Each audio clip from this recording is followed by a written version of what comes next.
sur cet ordinateur. OK, et maintenant, je vais faire mon partage d'écran. Alors, mon partage d'écran, je prends avancer, je fais partager. Voilà. Là, je peux retrouver tous. Voilà, je vous retrouve tous. Moi, je les vois. D'accord. Et on va démarrer. On va démarrer. Alors, en introduction, je vous dirais que cette visioconférence sur une visite virtuelle suite à la donation CDG Franchet des Perrets au musée de l'Armée a 3 objectifs. L'objectif 1, c'est illustrer ce que peut faire dans le cadre d'une donation le donataire, mot qui rime avec créateur de mémoire. Donc le donateur, créateur de mémoire, le donataire, mot qui rime avec récipiendaire, c'est-à-dire récipiendaire de souvenirs à valoriser pour la mémoire des hommes et des lieux. L'objectif 2, c'est permettre, oui, je prends toujours des verbes d'action, permettre d'abord à la famille, représentée là par les Beaufort et par un petit-fils, à des amis qui sont en cours de route et aux chargés de collection du musée qui connaissent le salon du manoir breton à Perros où se trouvaient les souvenirs en bronze, de voir en virtuel ce que donne leur remplacement par des maquettes faites par impression 3D, en particulier par Romain Brévent.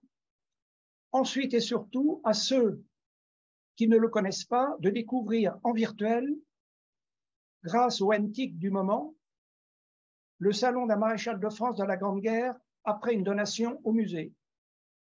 Et enfin, le troisième objectif est de présenter les logos de base utilisés dans une visite virtuelle, quelle que soit son origine. Vous avez un tas de plateformes et de sites qui proposent des visites virtuelles. Elles utilisent pratiquement toutes les mêmes logos. Alors, cette introduction faite, je vais vous redonner les invités. Donc, le plus simple, c'est de lire la liste des invités présents ou prévus qui pourront, s'ils le souhaitent, lever la main à l'énoncé de leur nom. Pour des raisons de commodité, certains utilisent le même ordinateur. 4 invités du musée de l'Armée, la directrice adjointe et les départements contemporains et symboliques se sont regroupés dans une même salle de réunion. Comme ils ont un petit problème, ils ne sont peut-être pas tous là pour le moment. Alors, les invités, c'est Ariane Jam-Sarrazin, directrice adjointe du musée de l'Armée, Cécile Chassagne, chef de la commission numérique et innovation du musée, Christophe Bertrand, conservateur au département contemporain du musée, Antoine Tromsky, chargé de collection au département contemporain, Ronan Trucca, chargé des collections symboliques au département du 19e et de la symbolique, Francine Saramon, historienne, correspondante de la Sabrotache et de la Commission française d'histoire militaire, Romain Bévan, ingénieur R&D, fabrication additive à l'Institut régional des matériaux avancés de Plumeur, avec lequel j'ai beaucoup travaillé, je me suis bien amusé. Louis-Marie de Beaufort, un neveu, ingénieur à Bouygues, même chose, avec lequel je me suis bien amusé en 3D. Odette et Hervé de Beaufort, cousins de Vannes, qui sont ses parents. François Locard, un de mes petits-fils, consultant à Talentome, même chose, qui m'aide beaucoup pour l'entretien de Perros. Enfin, Bernard Osda, général de son état à la retraite, camarade de promo, qui nous a rejoint en cours de visite, mais qui doit avoir des problèmes de liaison. Et exact. enfin, ok, pas de problème. Si tu écoutes, il n'y a pas de problème, c'est enregistré et ça te sera envoyé. Et enfin, voilà. Christian Franchet des Perrets, mon cousin, qui devrait nous rejoindre, et il a tous les éléments. Alors maintenant que vous avez eu mon introduction, la liste des invités, on passe directement à la visite virtuelle en commençant par l'explication des logos. Alors, je regarde mon chrono, il est 16, donc il n'y a pas de problème. Il me reste 45 minutes avant le début des travaux. Alors, il faut que je remonte ça. Voilà, je prends Clapty. Voilà, et là, j'arrive sur le site de Clapty. J'arrive sur le site de Clapty. Alors, est-ce que vous voyez, je peux faire tourner, vous voyez, on peut voir le plafond, on peut voir les murs. Voilà, donc c'est 360, voilà, sur 180, plafond et sol. Et au sol, là, vous voyez, on voit Clapty, là, en réalité, j'ai un trépied sur lequel j'ai mon double fisheye. Ensuite, ici, à gauche et à droite, vous voyez des flèches, vous voyez des flèches à gauche et à droite qui me permettent de passer à la photo 360 qui est à gauche ou à droite. Ensuite, au centre, vous pouvez voir un i pour information. Si je clique dessus, vous voyez que j'ai un lien qui me permet de présenter ce que je veux. Bon, je passe. Ensuite, en bas, vous avez une série de logos. Ça permet de voir toutes les photos 360 qui sont disponibles et de les faire défiler. Donc, je ne rentre pas dans le détail, on les verra. Alors, ce qui est le plus intéressant, en bas à droite, vous avez un lien qui permet de partager la visite sur les réseaux sociaux en envoyant des QR codes. Ensuite, vous avez mon curriculum vitae du niveau 3D, mais c'est traduit de l'américain, donc Eboot, c'est pas génial. Là, c'est plus intéressant, c'est un plan de sol. Donc, vous avez le plan du Grand Salon de Perros. C'est pas un musée, mais c'est presque. C'était presque un musée, mais ce n'est plus. Et en cliquant sur, vous voyez un des points, on arrive sur la photo correspondante. Là, vous verrez à un moment donné, je vais vous présenter le travail fait par les chargés de collection du musée de l'Armée. Donc, je quitte ce logo et je continue. Ensuite, vous avez un casque de réalité virtuelle. Le casque de réalité virtuelle, vous voyez, si vous mettez un casque, eh bien, vous voyez dans un casque deux images qui sont légèrement décalées et ça vous permet de vous promener en 3D. Le seul problème, c'est que c'est très casse-gueule pour les gens qui ont des problèmes d'équilibre. Bon, donc je ne l'utiliserai pas. Et enfin, dernière chose, c'est un zoom qui permet d'avoir le grand écran. Donc là, je vous ai montré les différents logos de visite virtuelle.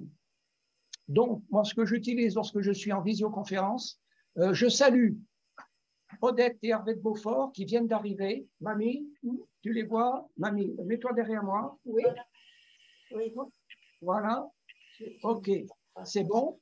Oui. Odette, je te remercie. Quel temps fait-il à Vannes, Odette? Très beau, très grand soleil. Bon, alors tu nous envoies du soleil parce qu'on en a bien besoin. À Paris, c'est le merdier. Hein. C'est toujours beau ici. Attends, tu dis, OK, je vois, il me semble que je distingue le colonel Bertrand. Exact, mon colonel. OK, salut mon colonel, je suis heureux que vous ayez pris le temps de venir à cette visioconférence. Oui. Alors, nous allons commencer. J'utilise toujours le plan de sol. Alors, j'utilise le plan de sol. On va réduire, c'est plus facile. Et on va commencer par le début, c'est-à-dire celle sur laquelle je suis. Voilà. Donc là, c'est face à l'entrée du grand salon. Vous avez l'entrée du grand salon qui donne sur le vestibule. Les Tromsky et Trucca, vous reconnaissez. Et là, dans le fond, vous avez la cheminée avec toute une série de portraits dans lesquels on se positionnera. Donc, on va commencer, honneur au musée de l'Armée, par un diaporama qui vous montre la récupération des souvenirs militaires. En tout, il y en a 461. Récupération de ces souvenirs militaires à Paris et en Bretagne. Alors, ce n'est pas une mince affaire. Donc ici, vous voyez le colonel Bertrand, vous voyez Antoine Tromsky, vous voyez mon épouse, puis vous voyez deux assistantes du musée de l'Armée. C'est à Paris. Ensuite, chaque prise en compte du matériel donnait lieu à une attestation de prise en charge. Donc, il y avait tout un système de prise d'inventaire avec des photos, c'est pas du tout évident à mener. Ici, vous voyez des uniformes, vous voyez des coffrets, dont un bâton de maréchal. Ensuite, ici, vous voyez une autre prise en compte, dont une plaque romaine, c'est assez amusant, qui m'a été donnée par un ancien combattant. Vous voyez cette plaque romaine, bon, je passe rapidement. Je reviens. Voilà. Voilà. Ensuite, il y avait des cannes diverses et variées. Bon, pas de problème. On continue. Ça, c'est amusant. C'est pour vous montrer ce qu'on peut faire avec la réalité augmentée. Je me suis intéressé à la réalité augmentée en tant qu'ancien artilleur pour faire des exposés de situations en 3D. Donc là, si vous voulez, il y a la photo réelle. C'est une bibliothèque avec les sabres. Et je vais chercher dans une bibliothèque 3D le bâton numéro 1 de maréchal de mon grand-père que j'ai superposé à la photo prise par tout simplement mon iPhone. Bon, je poursuis. Ça c'est encore les sabres qui sont vus d'une autre façon. Il y a un coffret à cigares. Il n'y a rien d'extraordinaire. Ici, c'est amusant. C'est vers la fin de la guerre. C'est un casque ersatz qui est en chewing-gum mâché. Ensuite, vous avez un caisson d'instruction de grenade. Vous avez comment ça s'appelle, des raquettes à neige utilisées par les chasseurs alpins quand mon grand-père commandait une brigade. Et ensuite, surtout, vous avez d'amusant qu'a récupéré le musée de l'armée, c'est une binoculaire montée sur trépied, dont mon grand-père se servait avec les Alliés pour voir ce qui se passait du côté des Allemands dans les secteurs importants. Alors ça, c'est la même chose, c'est l'attestation de prise en charge, on pourrait descendre plus en détail, je n'insiste pas. Ça, vous voyez que ça s'est fait en pleine période Covid. Donc en pleine période Covid, j'ai essayé de limiter au maximum les échanges, donc on avait les masques, et quand on pouvait, on faisait des réunions par Zoom pour éviter de se rencontrer quand c'était possible. Ça prend du temps, à condition que chacun sache se servir d'un Zoom et le logiciel correspondance, qui n'est pas forcément évident dans les administrations. Je poursuis. Ça, je me suis amusé à montrer. Donc, c'est une réunion de mise au point qui a lieu chez moi, c'est-à-dire dans la bibliothèque dans laquelle je me trouve. Donc là, vous avez Renan Truca, vous avez Élise Barzin, qui est archiviste, qui n'a pas pu être là parce qu'elle s'occupe de ses enfants ce mercredi. Et là, j'ai collé une deuxième photo parce qu'on retrouve Antoine Stromsky qui était en mission à Bayonne pour préparer avec le premier PIMA une exposition qui commence en octobre sur les forces spéciales. Donc, vous voyez, j'ai essayé de faire participer tout le monde avec agilité, le sourire, ce qui est parfois difficile avec le Covid et le mauvais temps. Ça, c'est l'arrivée du camion du musée de l'armée à Perros. Ça, c'est une vue d'ensemble des souvenirs qui vont être donnés. Donc, il y avait un portrait, ça c'est le portrait de mon grand-père comme capitaine. Donc, vous voyez, il y a une échelle, on va le descendre. Il va être emballé pour partir sur Paris. Ça, c'est un buste en bronze, même chose, qui a été scanné et dont je vous montrerai la reproduction faite par, que je ne dise pas de conneries, faite par Romain Bévan, aidé par Laurent Buisson. Ça, c'est le portrait en question. Voilà. C'est le portrait en question. Voilà, ça, c'est la statue équestre du roi Alexandre remis à mon grand-père le soir de son mariage. Et ça, c'est une reproduction faite par un de mes petits-fils avec une imprimante 3D lambda de 150 € achetée sur Internet. Ensuite, ici, c'est la photo, il montre l'objet qui était le plus difficile à descendre parce que très lourd. C'est la maquette sculpteur partie bronze du monument de la Muette au roi Alexandre Ier de Yougoslavie, Pierre Ier de Serbie, le cheval, les rênes du cheval étant tenues par Franchel et Perret. Ça, c'est Laurent Buisson. On a fait un tas d'essais avec Laurent Buisson et avec Romain Bévan, qui, avec un scanner passé par Laurent Bévan, est en train de numériser avec un faisceau laser la statue la maquette pour pouvoir la reproduire en 3D via une imprimante géante de Irma. Alors, Irma, il faudra que vous regardiez fabrication additive composite. Romain Bévan s'amuse bien et travaille sur des projets passionnants à Irma. Qu'est-ce qu'il y a d'autre d'intéressant qui fait l'impression 3D? Alors, l'impression 3D, voilà ce que ça donne. Lorsque c'est sorti, vous voyez Romain Bévan avec son masque, on est toujours en période Covid, avec une maquette de 35 cm de haut. Romain, vous pouvez me dire en quoi elle est? Oui, alors cette matière, elle est en ABS, c'est le même plastique qu'on trouve sur les planches de bord, notamment automobiles. C'est une matière un petit peu standard sur les imprimantes de grande dimension et c'est une matière qui est fabriquée dans le nord de la Bretagne par des partenaires qui s'appellent Nanovia. Nord de la Bretagne.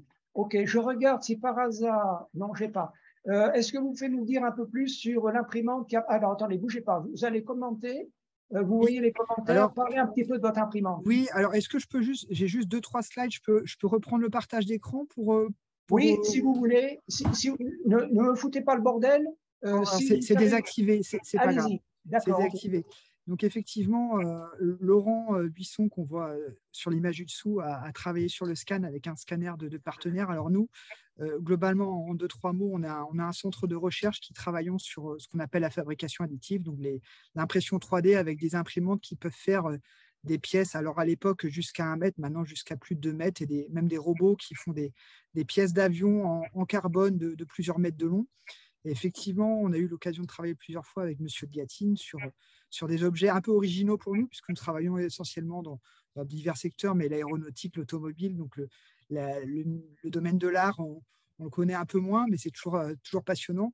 Donc effectivement, cette pièce a été imprimée. Alors là, on la voit dans son étape quasi finale avant la préparation. Il faut savoir que quand on imprime une pièce en 3D sur ces dimensions, donc dans une imprimante qui fait à peu près 1 mètre cube, elle est noyée dans du support, en fait, des sortes d'échafaudages de construction pour maintenir les pièces qui sont en porte-à-faux. Donc, effectivement, il y a pas mal de temps d'impression. Là, il faut compter 57 heures d'impression pour cette pièce. Et il y a surtout beaucoup de support pour maintenir les éléments en porte-à-faux, comme les rênes notamment. Donc, il y a eu en amont du travail sur le scan pour obtenir un fichier propre, puisqu'il y a des éléments qui étaient durs à scanner car trop fins. Donc, on les a rajoutés, on les a redessinés sur le modèle numérique.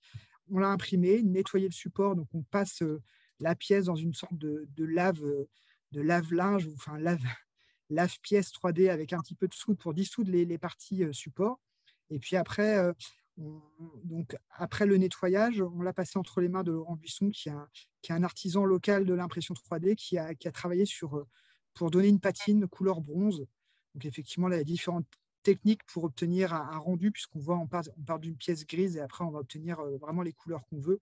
Donc c'est soit de la peinture avec résine ou d'autres traitements qu'il va pouvoir réaliser, des oxydations de pigments, des traitements avec de l'acide, enfin, pas mal de chimie et surtout de savoir-faire pour réussir à donner un rendu réel à une pièce qui a une couleur plastique standard. Ok. Romain, impeccable. On va continuer. Je signale simplement à Romain que j'ai fait une proposition à Madame Cécile Chassagne, qui est chef de la mission numérique et innovation du musée, qui nous écoute à l'heure actuelle, en lui disant pour la mémoire et pour ma famille, j'ai fait reproduire les bronzes de la famille, entre guillemets, par des méthodes actuelles de reproduction 3D.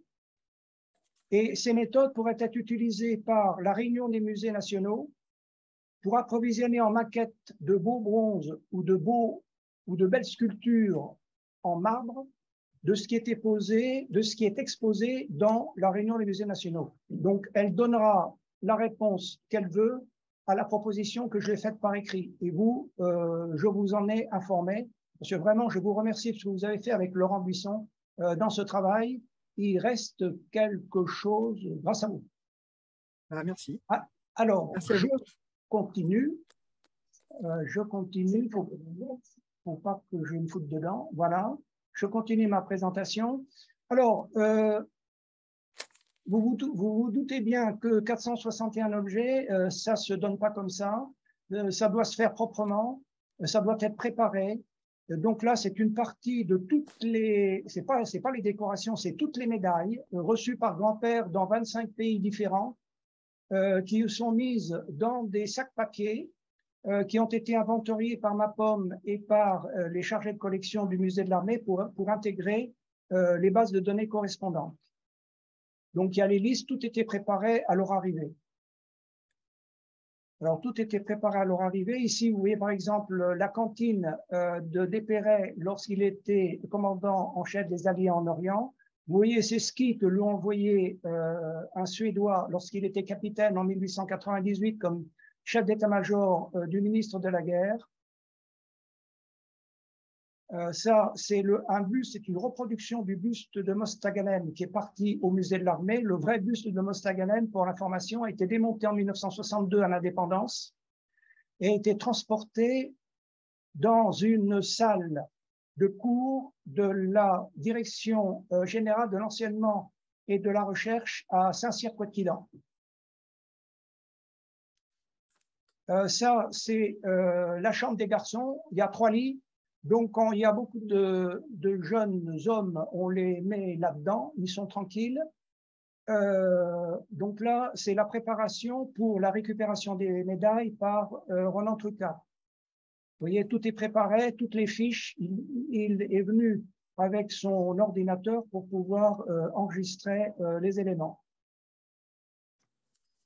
Bon, et là, nous 212 sur 220, là, nous redescendons et nous voyons le tableau du capitaine qui est tenu par Antoine Stromsky et qui va être emballé dans des papiers qui sont préparés par Roland Trucat et par Charles-Édouard, qui était le chauffeur du PL du musée de l'armée.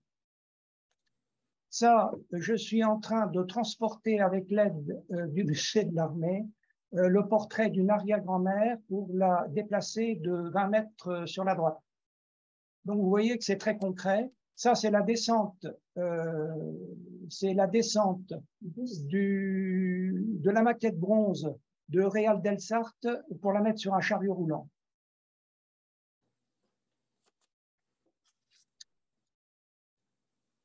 Voilà, ça, j'avais très peur qu'il n'y arrive pas, donc c'était des costauds, il n'y a pas eu de problème, et finalement, là où je pensais avoir une grosse difficulté, ça s'est fait les doigts dans le nez, si on peut dire.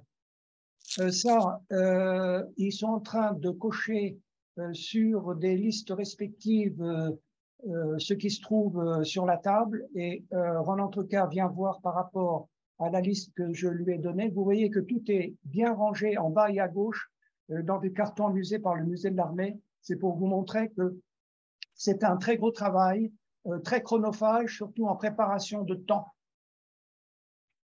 Voilà, ça c'est dans ma chambre. Enfin, oui, dans mon ex-chambre quand j'étais jeune.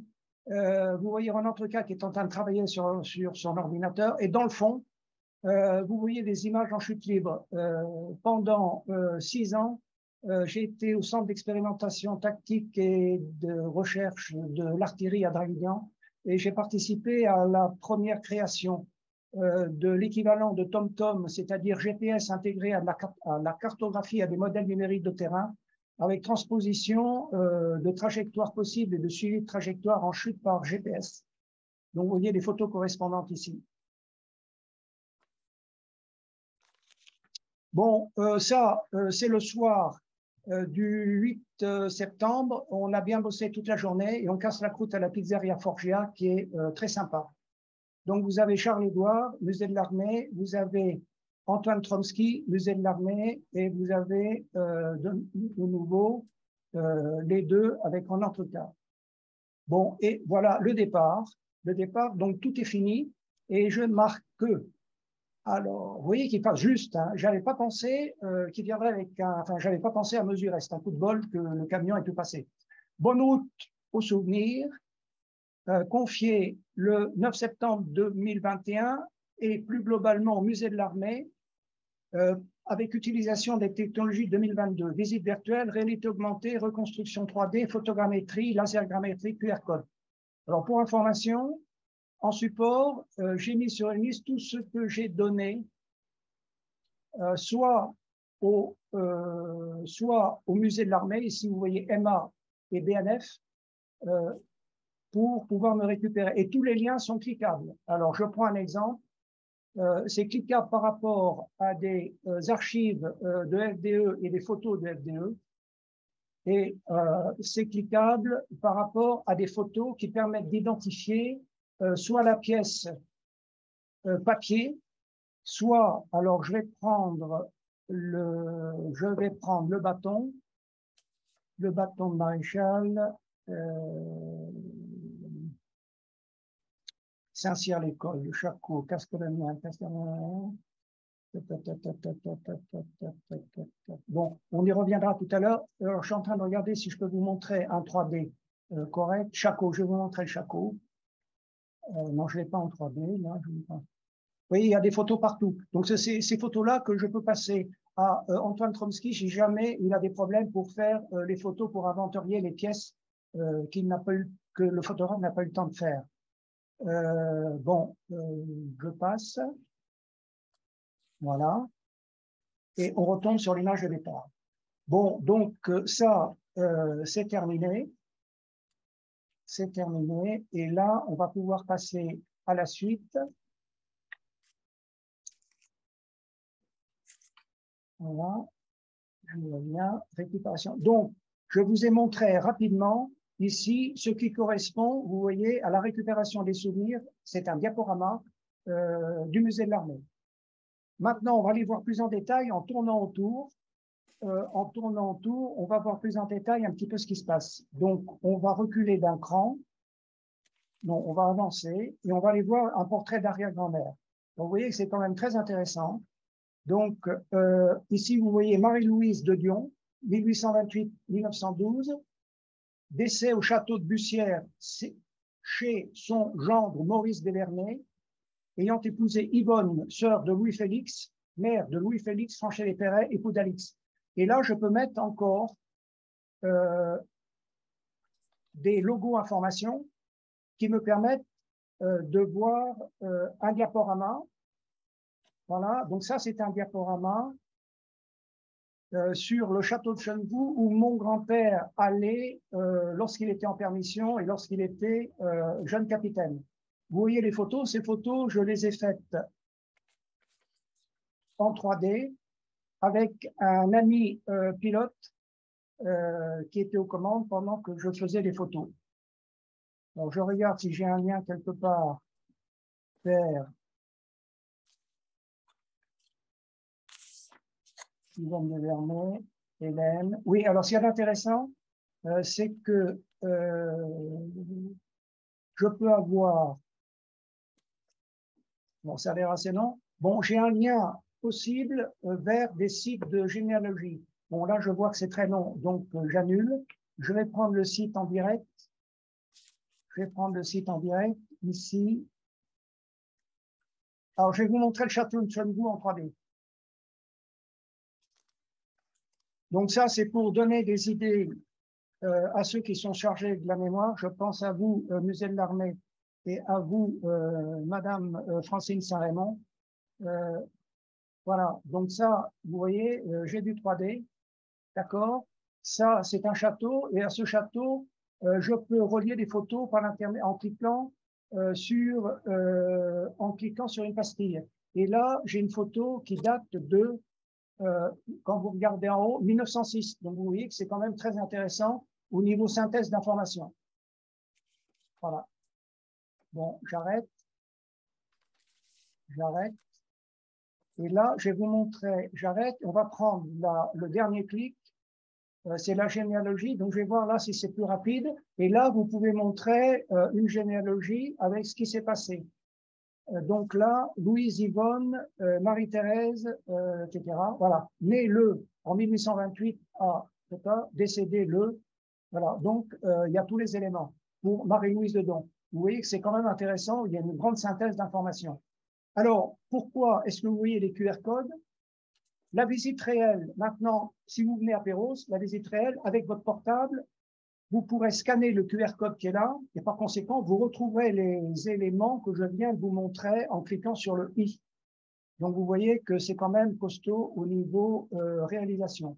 Pour information, cette vue faite avec un double fisheye a été faite avec le dernier modèle, dont la définition est un petit peu meilleure que l'ancien modèle. Bon, vous voyez ce que ça donne. Donc, on est dans un point. On a encore du 3D. Alors, je poursuis ma visite. J'agrandis un petit peu. J'agrandis un petit peu. Voilà. Et là, on se trouve, vous voyez, on était ici tout à l'heure. Là, on se retrouve là. D'accord? Donc, là-dessus, il y avait la partie bronze du monument roi Alexandre Ier et Pierre Ier. Il ne reste plus qu'un petit buste que j'ai gardé, que j'ai fait par photogrammétrie et qu'on retrouve ici. D'accord? Donc, je poursuis. On va aller voir là. Voilà. Alors ici, vous retrouvez le buste dont je vous ai parlé, qui a été inauguré le 15 juin 1956 à Mostaganem, place de la mairie, pour le centenaire de la naissance de FDE.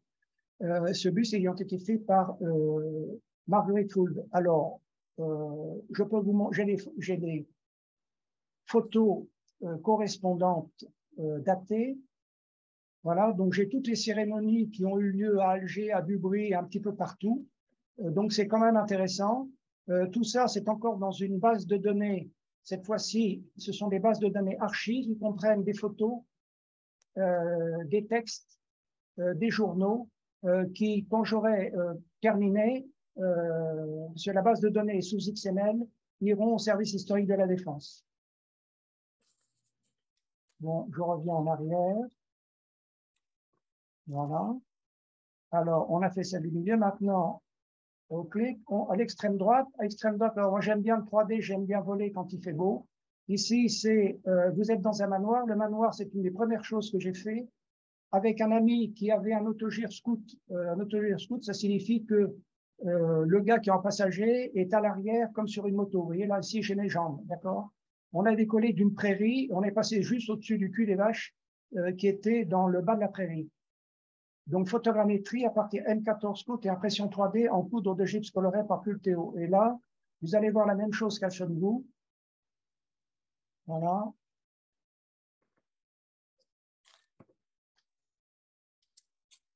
Voilà. Alors, je tourne un peu. Je vois que Madame Chassagne est toujours à l'écoute. Donc, vous voyez Perros. Lorsque je l'ai fait, j'étais chez mon épouse qui est à 15 minutes de là, donc Perros était fermé. Donc, les volets sont fermés. Mais vous voyez, c'est la même chose. Par exemple, si je clique sur 3, je vois selon légende, il y a toute une histoire de souterrain. C'est assez amusant. Bon, qu'est-ce qu'il y a d'autre d'intéressant? Ensuite, tour carré. Ensuite, il y a des gargouilles. Alors, amusant, vers le nord-est, c'est une gargouille qui fait des grimaces pour faire fuir les Anglais. Et vers le nord-ouest, c'est un chien qui aboie pour faire fuir les Français. C'est pour montrer que la Bretagne était vraiment indépendante. Voilà. Et voilà. Alors, je poursuis ma visite. Je regarde le chrono. Je suis un petit peu à la bourse. Je pense à mes travaux du dessous, mais ce n'est pas grave. Je poursuis. Là, on arrive sur deux bahuts. Deux bahuts. Alors, je restitue un petit peu pour que vous vous situiez. Voilà. Donc, je me suis amusé. Les bâtons, je ne les ai plus. Le bâton, ça c'est le bâton numéro 1 qui était donné en 1922. Je l'ai donné à la Saint-Cyrienne qui l'a mis en dépôt au musée de l'officier à Saint-Cyr-Poitiers. Alors, il y a un logo Sketchfam. C'est un des premiers bâtons que j'ai fait en 3D par photogrammétrie. Voilà. Alors, vous voyez, on peut faire tourner. Il y a des explications et il y a même une description pour certaines choses Enfin, vous voyez qu'on peut rajouter un tas de choses, c'est extrêmement souple. Bon, je ne rentre pas dans le détail. Sachez qu'il y a beaucoup de travail derrière tout ça. Mais que ça donne la satisfaction de travailler avec des gens sympas qui vous aident pour faire passer la mémoire. Voilà, il y a un il y a un diaporama, ça c'est le diaporama qui montre ce qu'il y a dans le bâton de maréchal. Alors, les sierras, en général, lorsqu'ils se retrouvent en promotion, aiment bien casser la croûte. Donc, il y a le menu qui était dessiné par un des leurs. Il y a un poème qui est écrit par Louis Cléquer de Balazuc en 1921 à l'occasion du dîner. Et il y a le nom des donateurs présents au dîner. Voilà, donc vous voyez, c'est quand même amusant. Bon, donc le musée de l'armée a récupéré tout ça. Donc j'espère qu'il pourra faire une présentation sympa et rigolote pour les jeunes lorsqu'il aura fini de faire l'inventaire de tout ce que je lui ai donné.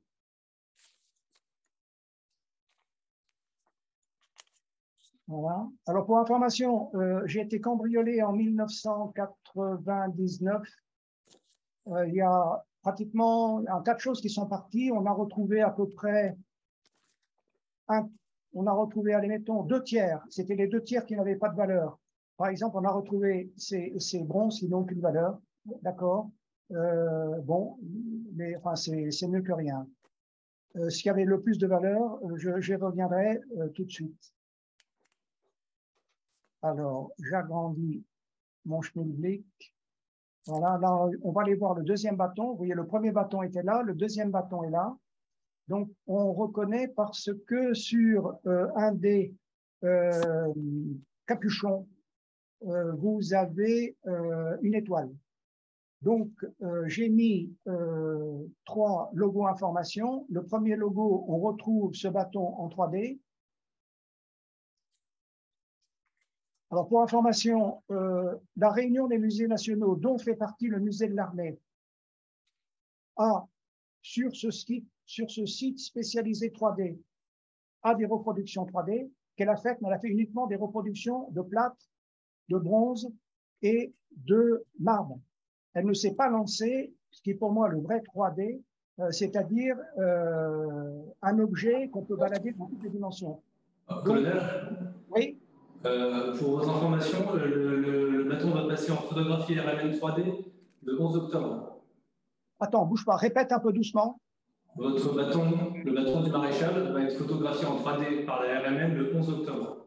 Génial. Alors, un grand merci. J'ai pas entendu. Qui c'est qui dit ça? C'est Truca ou… C'est Truca, c'est moi. Ok, c'est vraiment Truca. Génial. Merci. Donc, vous avez pris en compte ma demande. Voilà. Ok.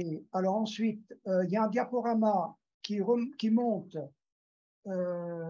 comment ce bâton est arrivé entre les mains de mon grand-père. Donc ça, c'est les photos que j'ai récupérées sur Gallica BNF en spécifiant que c'était Gallica BNF. Donc là, c'est le 14 juillet 1922, le président de la République Millerand qui arrive sur l'hippodrome de Vincennes. Ça, c'est la remise du bâton à grand-père. Voilà.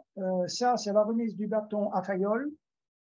Pour information, Lyoté était dans son lit, donc ça lui a été remis dans son lit parce qu'il était chez lui. Ensuite, il y a une cérémonie qui a été organisée au musée de l'armée où les bâtons étaient présentés. Ça, c'est des photos qui m'ont été passées par l'équipe département contemporain. Donc, on retrouve un mélange de Saint-Cyrien et d'X correspondant aux écoles d'origine des maréchaux correspondants. Je ne rentre pas dans le détail. Voilà, ça c'est Joffre qui discute avec Desperrey. Vous voyez que ça a l'air très sympa. Et ça, c'est une photo prise lors d'un défilé suivant où on voit grand-père avec son bâton maréchal. Voilà, ça, je me suis amusé à faire encore de la réalité augmentée avec le vrai bâton que je n'avais pas encore remis au musée de l'armée et en réalité augmentée, le bâton que j'avais déjà donné à la Saint-Cyrienne qui est maintenant à Saint-Cyr-Coëtquilan. Bon, et bon, comme ça boucle, vous voyez, on retrouve les mêmes choses. Bon, donc, je quitte. je quitte, je quitte. Alors, qu'est-ce que je vous ai pas montré?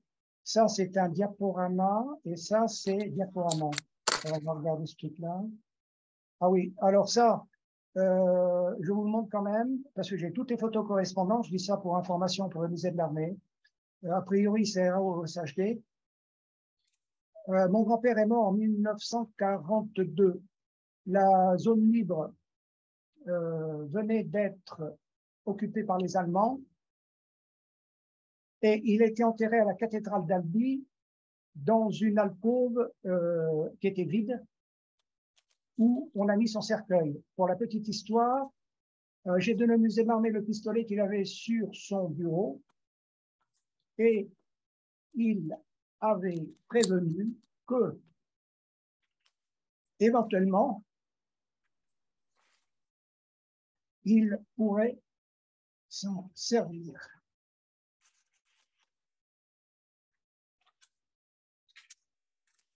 Voilà, là, vous avez les caveaux de FDE et de Guillaume. Guillaume étant le prédécesseur de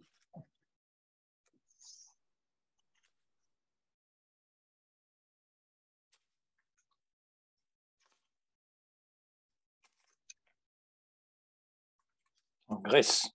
Voilà. Alors, pas de problème. Je reprends la suite. Tu raccroches.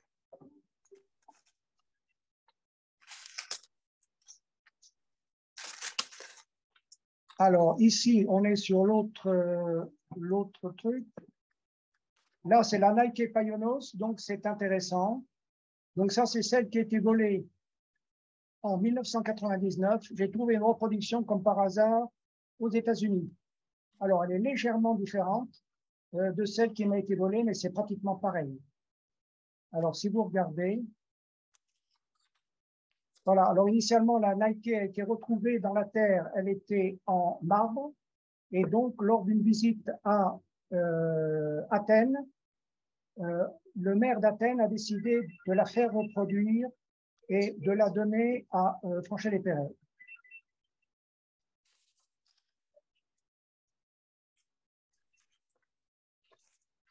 Alors, Nike Paionos, c'est bon.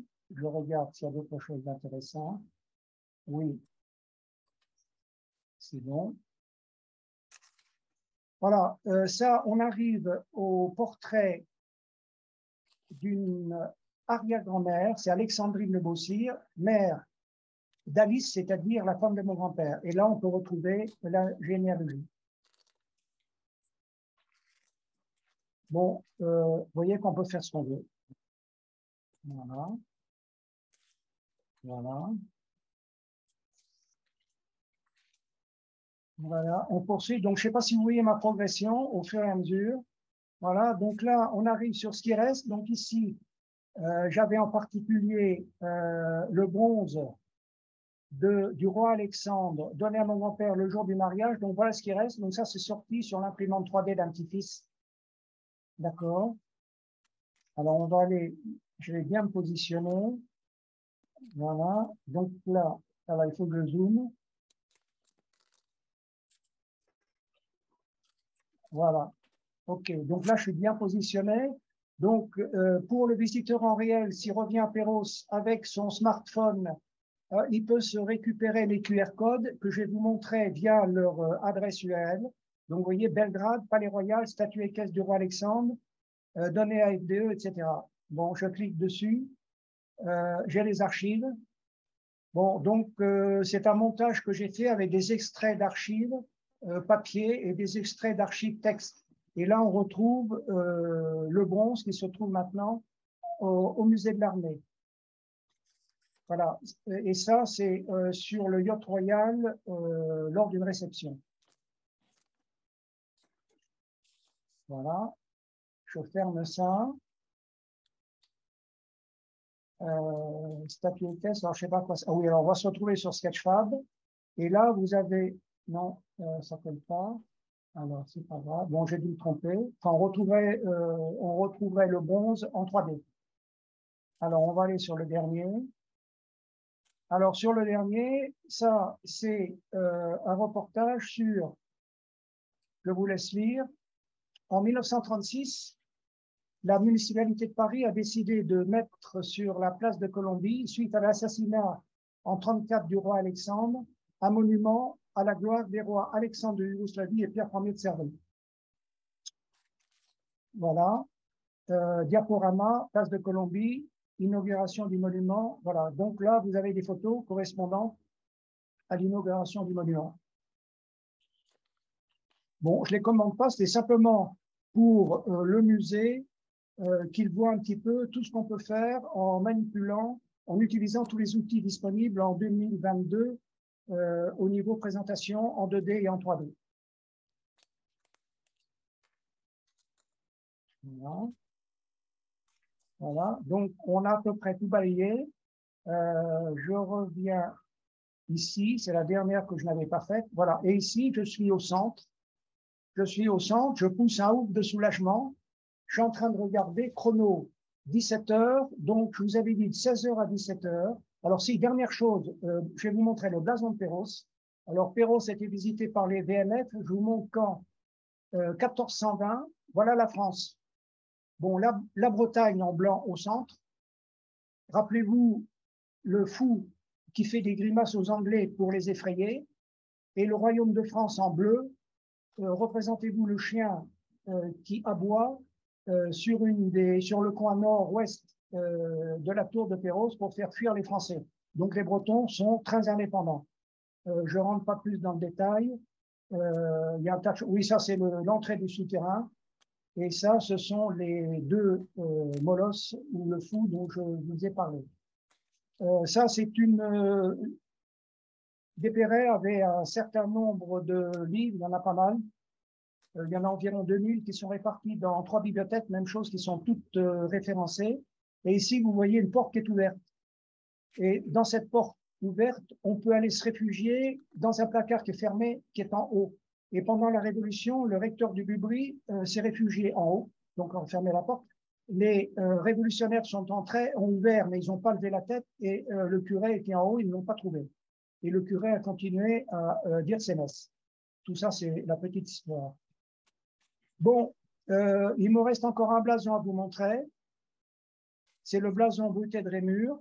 Alors, c'est un des propriétaires de Perros. Je ne sais pas ce que j'ai raconté. Chevalier du Salon, blason Penreau. Non, c'est pas ça. Oui, voilà.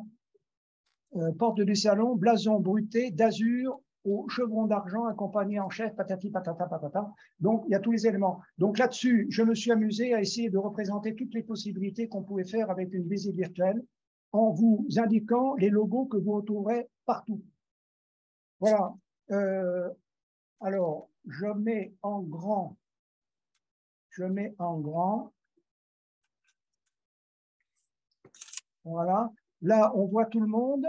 On voit Madame Saramon, on voit Ma Pomme, on voit Antoine Stromsky, Romain Brévent, François Locas, Louis-Marie de Beaufort, Odette et Hervé, Madame Chassagne et Bernard Osda que je salue. J'espère que mon camarade, comment il s'appelle, Osda, comment il va, oui. Il va le copain? Il va bien. Il va bien. Ouais. D'accord. J'ai un 7e invité qui est un historien passionnant qui rentre à l'hôpital aujourd'hui. Je lui enverrai cet enregistrement que je vais passer sur YouTube. Je donne la parole au musée de l'armée. Mon colonel Bertrand, qu'avez-vous à dire? J'accompagne la directrice adjointe qui n'a pas pu être présente. Et je l'ai vu se pointer le bout de son nez, elle est repartie. Oui, parce qu'elle est, on a pas de problème. Des questions liées à l'exposition force spéciale. Donc déjà, un grand merci pour votre démonstration. Un autre grand merci pour ces outils qui vont nous permettre d'avoir accès à la richesse des fonds, une partie des fonds consacrés au maréchal Franchet d'Espéré. Et un très grand merci que je veux renouveler une nouvelle fois à vous et à votre famille pour le don exceptionnel des objets du maréchal Franchet d'Espéré. Mon colonel, merci. Antoine Tromsky, qu'avez-vous à nous dire? Alors, Antoine a dû partir parce qu'il doit s'occuper de son fils qui est malade. Ok. Ah oui, d'accord, ok, j'ai oublié. Alors attendez, ne bougez pas. Ronan Truca. Voilà, eh bien, écoutez, pour compléter ce que venait de dire le colonel, merci beaucoup. Et puis, c'est d'autant plus facile à renseigner les pièces que vous avez données parce que ce que vous venez de présenter est très complet. On a accès à tout via des liens cliquables. Donc, en fait, vous m'avez demandé si c'était long à saisir les fiches. Évidemment, pas tant que ça, puisque j'avais toute la documentation accessible très facilement. Donc voilà. Donc, vous avez vu que j'avais intégré les URL sur les fiches. Malheureusement, les liens ne sont pas cliquables parce que le logiciel ne le permet pas. Mais en tout cas, il suffit de copier l'URL et puis on a le complément de notre fiche documentaire en allant sur votre site qui est très complet. Ok. Donc, si je comprends bien, le musée de l'armée est content, mais il a encore beaucoup de boulot à faire. Ah oui, mais de toute façon, ça ne s'arrêtera jamais. Bon, moi, ce qui me fait le plus plaisir, c'est que vous vous mettiez à la 3e dimension avec la réunion des musées nationaux. Maintenant, je vais donner la parole à Romain Bévan. J'aurais qu'il nous explique un petit peu, tant que je suis en train de sortir mes écouteurs, tant qu'il n'y a pas de marteau-piqueur qui piquette sous mon cul. Romain Bévan, pouvez-vous nous parler un petit peu, ça c'est pour François Locarte, qui est consultant à Talentome, et pour Louis-Marie de Beaufort qui bosse à Bouygues. Pourriez-vous nous parler 30 secondes, enfin pas 30 secondes, mettons 2 ou 3 minutes, de, comment ça s'appelle, de, votre point 4, industrie.4. Oui, alors là, on est sur des thématiques qui sont assez différentes de ce qu'on a pu voir là. Effectivement, on est sur des thématiques comme je l'expliquais, on a un centre de recherche sur ce qu'on appelle l'impression 3D, la fabrication additive, mais on a aussi des thématiques de ce qu'on appelle l'industrie 4.0. C'est comment est-ce qu'on va fiabiliser et améliorer les procédés de fabrication de pièces, notamment ce que j'appelle les pièces fabriquées par des grandes imprimantes 3D qui vont déposer du carbone pour faire des avions ou des bateaux.